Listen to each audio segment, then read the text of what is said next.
நம்முடைய அமைச்சர் உதயநிதி அவர்கள் இனிமேல் 19ஆம் தேதி வருவார். அதுக்கு மேலே அப்படி முன்னாடி சொல்லக்கூடாது. பயணம் சொல்லாதெல்லாம் மகளிர் உரிமை தொகை, மாணவர்களுடைய உணவு காலை உணவு இதெல்லாம் நம்முடைய தலைவர் கொண்டு வந்த திட்டம். அது கட்சி மாற்றி வந்து 21 கோடி ரூபாய் நம்முடைய அம்மா உணவு கூட கொடுத்துருக்காரு. அது கட்சி மாற்றியும் கிடையாது. படிப்பில் கல்வியும் மருத்துவமும் 2 கண்கள்னு சொன்னார் நம்முடைய முதல்வர். அந்த அடிப்படையில் கல்வியைத்தான் அவர் மிக நேசிக்கிறார்.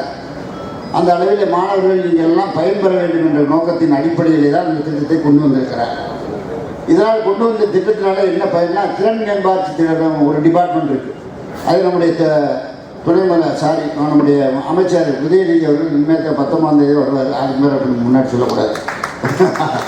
அதனால் இப்போ அவர் பார்க்குறார். அவருடைய இதில் 28 லட்சம் பேர் மாணவர்கள் வேலைவாய்ப்பு.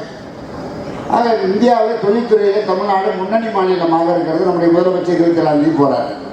போய் அங்கே இருக்க தொழில் முதலீட்டாளர்களை சந்தித்து நிறைய தொழிற்சாலைகள் வரப்போகுது, வேலைகள்